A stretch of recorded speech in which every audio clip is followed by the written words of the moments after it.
నమస్తే. ఇప్పుడు మీరు చూడబోతున్న వీడియో ఖచ్చితంగా మీకు ఉపయోగపడుతుంది, నచ్చుతుంది కూడా. మరి మీకు నచ్చిన విషయం నాకు తెలియాలి అంటే ఈ వీడియోని మీరు లైక్ చేయాలి, షేర్ చేయాలి, అలాగే మన ఛానల్‌ని సబ్స్క్రైబ్ చేయాలి. మీ సపోర్ట్‌ని నాకు అందిస్తారు కదూ! ఓకే.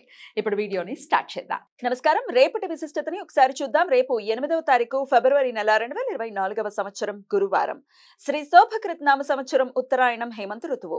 రేపు పుష్యమాస బహుళపక్ష త్రయోదశి తిథి ఉదయం 11:17 వరకు, తదుపరి చతుర్దశి తిథి. ఉత్తరాషాఢ నక్షత్రం రాత్రి 2:14 వరకు, తదుపరి శ్రవణ నక్షత్రం. నక్షత్ర వర్జం ఉదయం 11:49 నుండి మధ్యాహ్నం 1:16 వరకు.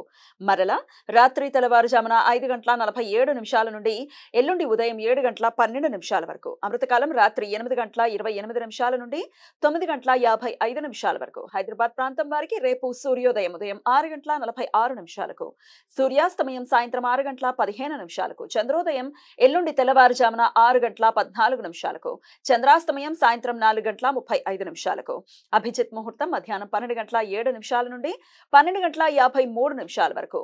దుర్ముహూర్తం ఉదయం 10:36 నుండి 11:22 వరకు. మరలా మధ్యాహ్నం 3:11 నుండి 3:57 వరకు. రాహుకాలం మధ్యాహ్నం 1:56 నుండి 3:23 వరకు. గుళిక కాలం ఉదయం 9:38 నుండి 11:04 వరకు. యమగండ కాలం ఉదయం 6:46 నుండి 8:12 వరకు. రేపు రతంతి కాళి పూజ. దీనినే రతంతి చతుర్దశి అని కూడా పిలుస్తారు. రతంతి అంటే తల్లిలా అమితంగా ప్రేమించే తత్వమని అర్థం. శక్తి ఆరాధకులు ప్రతి సంవత్సరం ఈ పండుగను విశేషంగా జరుపుకుంటారు. బెంగాల్ రాష్ట్రంలో భక్తులు రేపు దక్షిణేశ్వర్ కాళీ దేవాలయంలో ప్రత్యేక పూజలు చేస్తారు. రేపు మాస శివరాత్రి. బహుళపక్ష చతుర్దశి తిథి త్రయోదశి తిథితో కలిసి ఉన్న రోజు. మాస శివరాత్రి ఆచరించడానికి ప్రశస్తమైన రోజు. శైవ భక్తులు ప్రతి బహుళ చతుర్దశి తిథి రోజు ఉపవాసం ఉండి శివునికి రుద్రాభిషేకం చేస్తారు. జైన సాంప్రదాయం ప్రకారం రేపు మేరు త్రయోదశి జైనులకు ప్రధానమైన పండుగ.